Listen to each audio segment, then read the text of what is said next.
You're now live. Ready? All right, we're live here for the daily coronavirus update.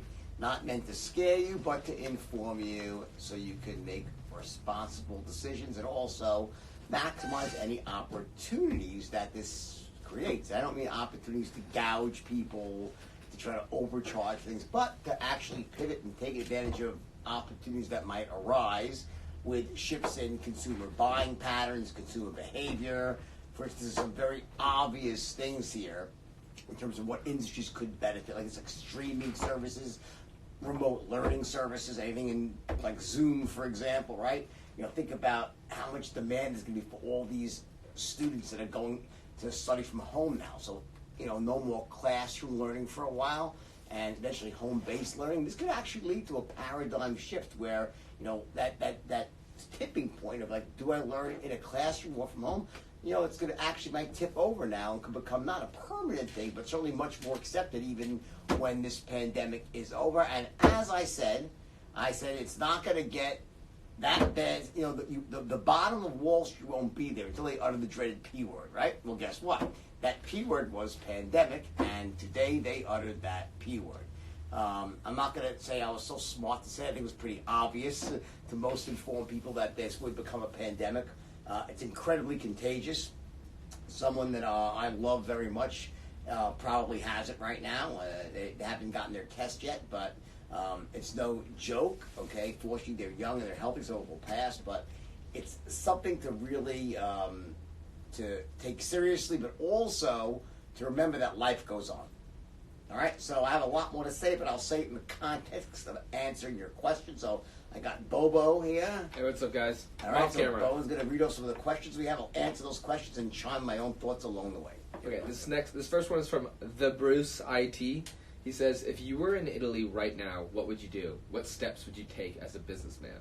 As a businessman, I think from what I've heard. Well, let me comment on that too, because Italy did just shut down all of its business. All the pharmacies are open right now. Yeah, so it's commercially closed. There's not a lot you can do right now. However, they don't shut down the internet, correct? So if you're selling products online, then you are okay. If you're selling products that are subscription-based models, learning from home things, drop shipping models that are outside Italy, it's time to start considering. Let's say you sell things that, but you're not using drop shipping. Now, so you would transition to drop shipping. You could try to do things where you're actually if the manufacturing is occurring outside of Italy, if distribution occurs outside Italy, then hey, your customers are outside Italy. Guess what? You can keep going here. But you know, remember, this phase will pass where a country's on lockdown. What they're trying to do right now is stop the speed of transmission, not so that people won't get it. Everyone's going to get it. All right, from what I've heard from very, very well-informed sources, doctors, experts in epidemiology, all right, they expect anywhere from 40 to 70% of the human population to eventually get coronavirus, not this novel version, number 19, right? Why? Because nobody has natural immunity and it's highly contagious. What they're trying to do now is slow the spread of the virus so as not to overwhelm the healthcare systems. Because here's the deal. Most people that get this are going to be just fine. It's for people that are young, it barely affects them at all. People in their 20s, 30s, no big problem. There are some complications, especially if you have some health complications before. But for the most part, generally speaking, it's not a death sentence for people that get it in their 20s, 30s, and 40s, or 50s even, right?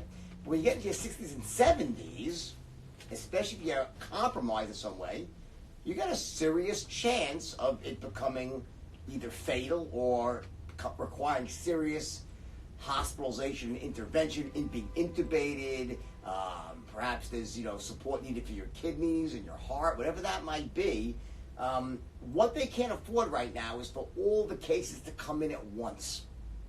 So what they're trying to do here is slow down the transmission, not stop it. Slow down the transmission so the healthcare system can deal with it over time versus all at once. It will collapse the system, and the people that really need care most, older people, immune compromised people, pregnant women, I think are susceptible too, right? If everyone's rushing in at once, There's not enough tubes to go around to intubate people. There's not enough test kits to go around. So they're trying to slow transmission. It's not about trying to stop it. People are going to get this. It's really contagious, and no one has immunity. Until they have a vaccine, it's going to keep going. It'll dip down maybe in the summertime, we believe, because viruses don't typically do as well in the hot weather and then the humid weather, right? But from what I read today, they're saying now this virus lives for up to 3 to 9 days on a surface. Good Lord, all right? So that means someone touches something and then you touch it, it's a problem, okay? They say people who are only mildly sick or not even showing symptoms might be contagious. Problem. So that's why I think, you see this aggressive action with quarantines and social distancing. Stuff is serious, all right? But again, life goes on. This next one's from Jill. She says, I have investments already, and I have someone managing my money, and he said, unless you need the money now, it's best just to hold on to those investments and then wait this out. Do you think she should buy or sell? I think this person gave you really great advice. That's really good advice. I think that you should just hold on because selling in a panic is probably the silliest thing you could ever do.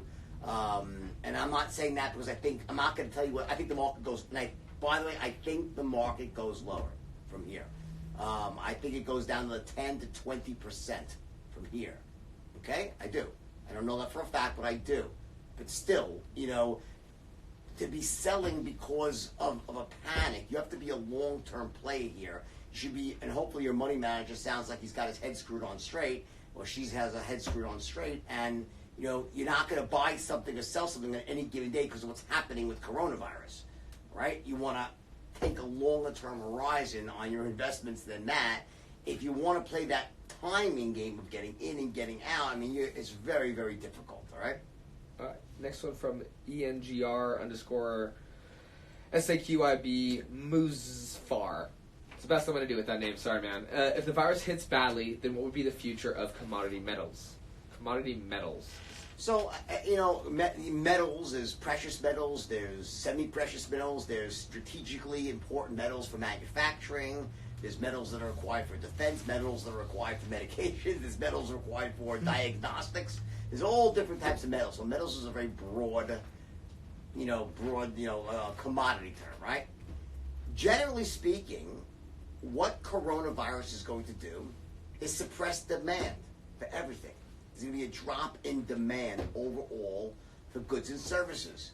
It's the same thing that happens when there's tariff barriers. Imagine tariff barriers being.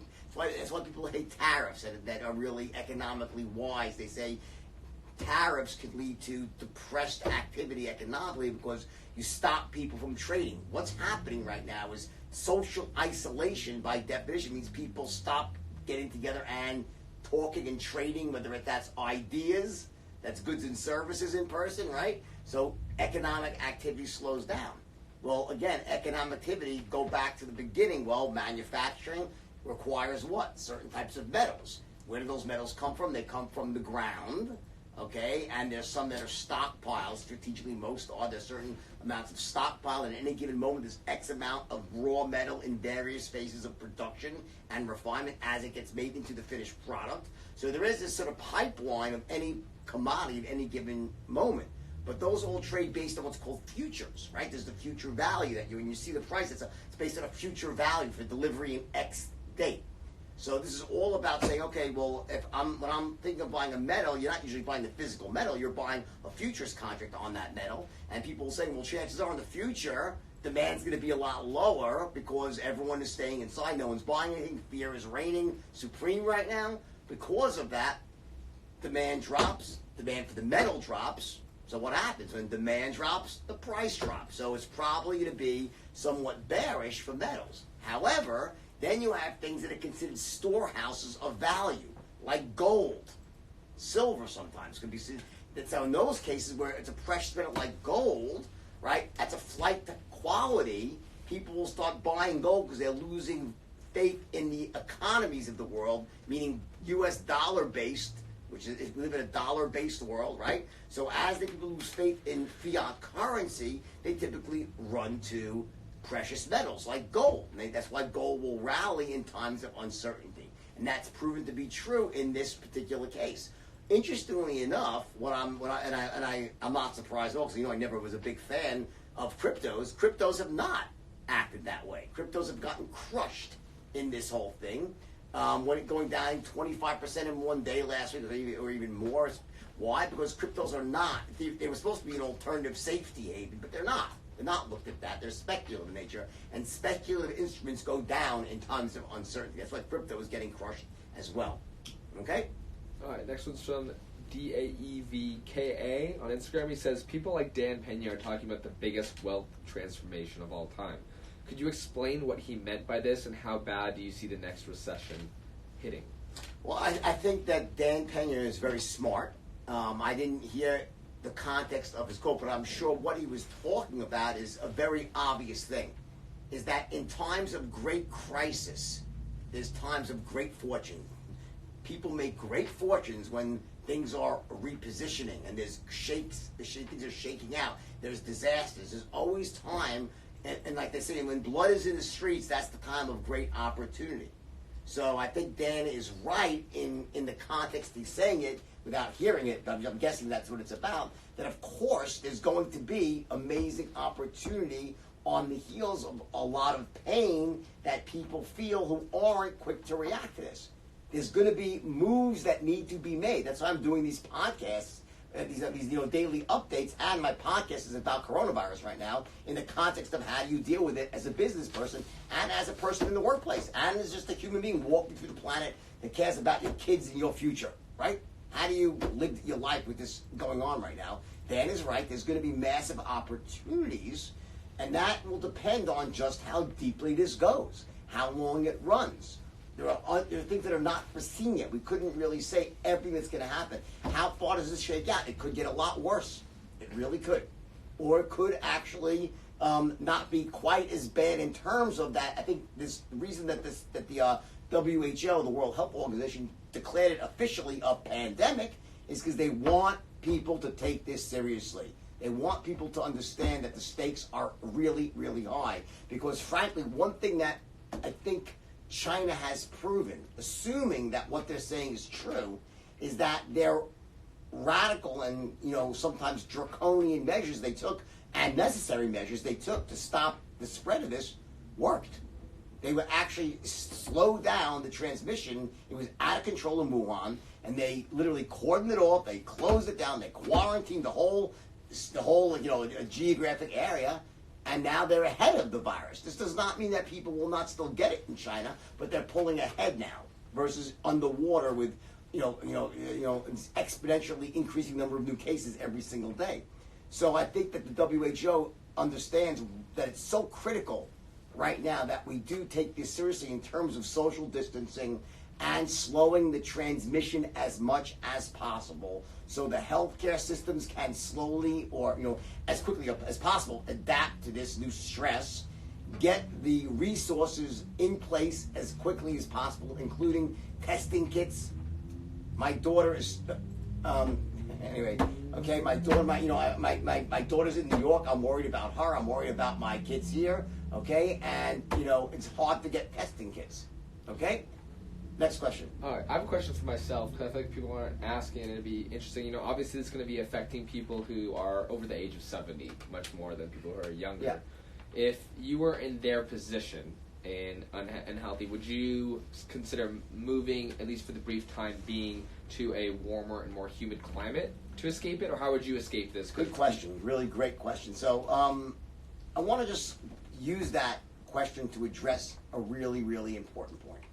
Many people here are saying, "Well, what's the big deal? I mean, come on, this is not even that lethal. You can't just say, oh, well, it's 4% death rate, because if you blend in all the young people and all the people that that are in their 20s and 30s, right? There's like 0.8% and 0.4%. It's less than the flu." Right? It's the same thing as the flu. It's not as bad when you really think about this. Maybe it's a little bit worse than the flu, but not that much worse, right? It's only if you're over 70. Fair enough. That's true, right? But how about this? Let's look at it the other way around. How many people are there right now in the United States over the age of 70? Dude, someone Google that right now. Google how many people right now are over the age. In fact, it's over 60 is the actual age, is the danger. How many people are over 60 currently in the state and in the world, and how many are over the age of 70? What are those numbers in the United States and the world? All right? So let's assume that numbers would be 50 million people are over the age of 70. How many is it? 68.7. 68.7. I actually said it was 70 million. I thought this morning it was high. So I guessed this morning 70 million is over by a million people. 70 million over the age. I think the actual mortality rate is 10%. That means, so if you say, if you say that 50% of the population, 30 to 60, is going to get it, that means 35 million people over the age of 70 are going to get this virus. That means 3.5 million people will die from coronavirus, if those numbers are true. That's fucked up. We all know people who are over 70. My mother is over 70. Okay? That's fucked up. So, yes, it's true that if you're younger, it's not this death sentence, but the fact is it's highly contagious. So yeah, you might not die, but you'll give it to 5 other people, and somehow it's going to make it to someone who's over the age of 70, and maybe people that are compromised health-wise, and then it is a potential death sentence. That's why it's so serious. It really is. So look like that. There's a lot of people over 70. I think an even more astounding number that people will be interested in hearing is that, well, in 2012, according to Business Insider, 809 million people, 11% of the world, was over the age of 60. And you can assume that number is a lot higher now. So it's almost a billion people, right? You could probably say it's a billion people now. That's 100 million dead from this, okay? Yeah. Now, I don't want to be an alarmist. I don't want to be an alarmist. All I'm saying is that there are things that we can do now as a society to mitigate this. That's the point of why it's so important to take this seriously. At this point, it's pretty obvious why Italy is on lockdown. You get it? That's why this is happening. It's hard to imagine, but just if it hits a certain point of transmission, you got to take radical action here. Now, to answer Bowen's question, if you were over 70, what would you do? I certainly would not travel to a warm environment because you might get it traveling. What you want to do is stay home, okay, and ride out the storm at home. Be careful, wash your hands, do all the things that you are being told to do by, in the news. You would read up on all the precautions you can take. Just be very, very careful and limit your interactions. It's obvious. There's a very simple way to protect yourself here. That is not to interact with lots of people. And if you have to interact with people, like for moments here and there are protective masks that actually work, that have the right filtration system in them. So if you're in that danger zone, I'm not saying you should panic today and go crazy, start, stockpiling everything, but you should probably limit your outside exposure as much as possible. And I'm telling my mother not to go out. Not that she'll listen to me, but... Another one from Instagram said, Blas Priya says, curious if you think we will see companies from individual companies respond differently than others going forward. China's number of new cases have been dropping. Do you think we will see Chinese companies make a comeback prior to American companies at this point? So Chinese cases are dropping, and I'm not so sure of those numbers. I'm not going to call them liars or not liars. I don't know. So they say Chinese cases are dropping. Okay. Maybe they are, maybe they're not. I don't really know. I mean, I think they've done a lot of great things, in the end to try to curtail it, right? I think you have to question the numbers coming out of a lot of these countries right now, including the United States. The United States right now is drastically underreporting its corona cases because they don't have enough test kits. So the only time someone gets ruled positive is when they test positive. Guess what? No one can get tested. So it's like you're not getting it. That number you're hearing right now is not even close to a real number. Number's probably, I'm guessing, is 100 times bigger or 10 times bigger. I would not be surprised. Simply because people can't get tested. And the protocol right now is not to test you right away if you don't feel well. It's they wait until it gets a bit worse. The test kits don't exist. They're just getting out there right now. I know that for a fact. I don't care what they're saying. That's the truth. Because I know people that I have actually tried to get tests for, and I'm connected and wired in, and they're just coming around now. It's not so simple. Okay? All right, this next one's from William P. Bartlett. He says, what caused you to change? You weren't that worried about it in the last live, or the last time you spoke about it. Well, again, I'm reacting to the information that I'm hearing every single day, and I want you to know that again, I'm not saying that the news is not fanning the flames of this for their own selfish reasons. I believe they are. I believe that they realize that the more they talk about it, the more people listen, the more people worry, the more people watch the news, the more ads they sell. Right? I think that's true. But it's not mutually exclusive to the fact that there is something to worry about. There is. And my view is changing and shifting every single day based on what I'm hearing and seeing myself. The same way my business plan shifts and changes every single day based on what I'm seeing and hearing and experiencing. I'm always reanalyzing. Nothing is set in stone. I don't think that it's time to panic here. I'm still in my office. My staff is in my office. That's today. It might turn out tomorrow that that's not a smart move. In New York, no one, I'm hearing from my friends in New York, all offices are basically closed now. That's what I'm hearing from people. All right, I also heard today that the New York subway was closed for a time, but that turned out to be a hoax with a giant dick pic. Now, you clicked on the link to it, it was a dick pic. So that was just a joke going around, okay? People had some scam going on, all right? So I heard from two sources that the subways were closed, and of course, when you got there, it was a giant penis instead of the article, okay? Funny, all right? Always good for a moment of humor. But again, I'm trying to balance this, all right, with, I'm not an alarmist. I'm just not. I'm a very skeptical person by nature. I think a lot of this stuff is some of it's pushed on us, but that doesn't mean it's also not true. You know, they're not mutually exclusive. You got to be careful, be vigilant, and also I'm here just to inform you. I'm not telling you what to do. I'm just trying to inform you as best I can. I'm giving you my honest opinion as it is this moment. It could change tomorrow. There you go. Another question I have to ask personally is, I think that everyone should know as well, is why are they calling it the coronavirus? Like, I know a lot of people are saying, making jokes about, oh my God, it's so bad for Corona, the beer company, because their sales are dropping. It's funny now. Right, so coronavirus is because the actual virus, when you look at it under an electron microscope, and you need a very powerful type of microscope, electron microscope, to see the shape. The shape, it has these little spearheads sticking out, these little staffs with little bulbs that look like a crown. So or a corona, yeah. So it's a coronavirus, like the corona. That's the shape of the virus. These little spiky things, and those spiky things are actually what allow it to stick to various types of animal and plant cells. It sticks to typically, in the past, not human cells. This one mutated now and actually will stick to the outer membrane of a human cell, and that's how it's now transmitting. Then it makes its way into the cell, and then it starts to use your cell's own machinery to reproduce, and then after it really basically destroys the cell, spits back 1 million copies out. It's very dangerous, very insidious. Eventually your immune system, though, catches on and develops antibodies that attack this virus and clean it up and destroy it, and then your white cells come in, and then like a vacuum cleaner, and it all ends up okay for most people. If you're older, though, it can get into your lungs and start triggering some very strong toxic shock responses, septic shock. It can trigger problems with your kidneys. So the big factor here seems to be is, where does the virus go? Does it get into your throat, into your lungs? Once it goes there, it's a whole different story. If it stays in your head, your nose, your upper respiratory tract, it's a bad cold. Okay?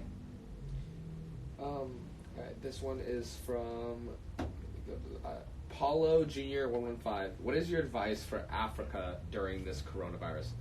So just give advice to our brothers. By the way, just I did a podcast which I released last night. So you can go to the Wolf's Den. That's JordanBelfort.com or the Wolf's Den, and you could actually listen to a podcast I did on coronavirus, which goes through a lot of stuff here. So if you want to, after you're done, if you want to hear more, you can always go to my podcast. It's pretty awesome, right? It's pretty detailed, right? In terms of Africa, well, here's the thing. The good news, temporarily at least, is that, in the southern hemisphere right now, it's summer. And typically, viruses don't transmit as well in the summer as they do in the winter because of the temperature and humidity, right? The more humid it is, the more hot it is, the tougher time the virus has to live in the air, live outside someone's body, and that little bit of an edge it has where it doesn't live as long makes a very big difference. So if it's 20, if it's like 18 degrees out Fahrenheit versus 30 degrees out, or 15 degrees Fahrenheit, as you get colder, the virus does a lot better. And also the dryness in the air versus the thickness of moist air. Heavy air, the virus drops to the floor, right? Dry air, virus travels and stays in the air longer. Makes common sense, right? But Africa, listen, here's what I would do. I think the same things apply as anywhere else. That is just, social distancing, not putting yourself at risk, washing your hands, doing all the things that the World Health Organization is telling you to do, right?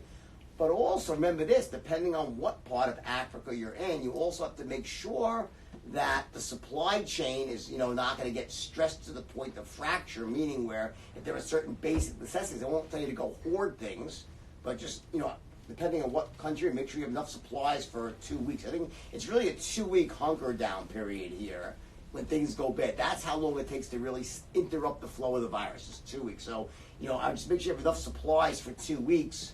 God forbid something goes wrong in your town or your country. It's the best advice I can give. All right, this next one's from Jerry Eddins, G-E-R-R Eddins. Jordan, I'm a longtime follower and consumer of your content. Thank you so much for everything that you do. How would you recommend working and managing your state during this economy? Yeah, listen, I it's so funny because, I am not one to get caught up in this shit, right? I guess the reason I am is because there's not being negative. There's remaining positive. There's also being a freaking ostrich hiding your head in the sand. At this point, you cannot deny that there is an issue. There's an economic issue. There's an economic impact. So to try to pretend it's not good and just manage your state and be artificially positive would be stupid. What you need to do is be realistic and positive. So I'm positive and realistic. My state is not negative right now. I'm realistic. I know what's going on. I'm planning for the future. I'm watching this day by day right now for my own business. What moves should I make? What parts of my business are slowing down? Obviously, my live events business is slowing down right now. My online business is doing fine, but my live events business is okay for long-term bookings. So you see, you got to look at things closely and don't look at managing your state as trying to make you feel great when there's things that you can actually worry about. Get realistic. Worry what you need to worry about, but only for a time. Don't worry always, but look at things. Say, this is my upside, this is my downside. Fair enough, and then make the best of that situation. That's my suggestion to you. You want to do a couple more questions? Yeah, sure. All right. 𝐼𝐚𝐥𝐥 says, how can someone make money off the public fear of the virus? Again, so there's the way that's not ethical, which is to gouge and raise prices on things that people will buy during a fear-based response. Don't do that. It's illegal in many places. I would not recommend that. The way you make money on this is say, okay, what changes in behavior is social distancing and interruptions in the supply chain? What is going to happen to the economy? What are the spots right now that I can give value to make people feel less pain at this moment in time? What can I do? What services can I provide? What products can I have delivered? What ways can I be of value to the world and in the concept? I'm not being facetious. What can I do to provide value at this time? That's the secret. That's the key. That's what you got to focus on. Don't try to gouge to make money. Just try to say just think it through logically. What goods and services is social distancing and cocooning at home? What is it going to create demand for? Some things are obviously streaming services, content, food delivery. There's a lot of things you can think of here, right? Life insurance? Yeah, life insurance. Oh, there you go. Okay. 2 more questions. All right, this next one is from Randy_Bellware. He says, do we close the schools? Do we close businesses? Do we do this as a preventative before it gets here? I think it's an interesting thing. So he's talking from LA, by the way. Yeah, I think that, for example, with schools, it's interesting because young people are not susceptible to this disease. They probably are getting it, but they're more either carriers because they get it, but it's very mild, it's like a cold, then they'll give it to someone else. So the idea of with stopping, classes is that you slow the spread of transmission because there's not many kids. When kids are all notoriously interacting and touching each other, right, like that. So it slows the transmission. This community transmission. Remember this. You have to balance that out against what's the parents going to do with these kids. Who's going to feed these kids? A lot of these kids get lunches every day through school. Who's going to feed the kids? Who's going to wash the kids? What's going to, this is a very complex thing. I think that right now we're on the cusp here of schools closing in LA, and I believe they'll be closed within 48 hours. I believe that while LA has not canceled live events yet, I believe that within 48 hours from now, certainly by the end of the week, all live events, above a certain threshold will be canceled. Schools will be closed for about 2 weeks, and there's going to be an all full court press to stop this thing in its tracks as much as possible. Not that you can eradicate the virus, because you can't, but to slow the transmission, to allow the healthcare system to adapt and catch up with the sick people. I believe that's going to happen. It's probably a small thing at this point. I hate to see it happen, because I have a live event coming up myself. I do. And it's expensive to cancel these things, but I wonder, how could you, in good conscience, have 5,000 people, because you don't want to take a loss, and you know what's going to happen to those people? They don't cancel, and a few people have corona, and one person dies. You're on for a lawsuit of how do you explain that shit? You didn't cancel your event, and 3 people died because they got it at your event. Oh my God! So the problem is, how do you justify that as a business person? Right? Think about that. I don't know. I mean, I don't hate to cancel my own event, but if there's a chance that someone's going to get it there, I'm not going to go through with it. So you have to wait and see. I'm waiting and seeing right now.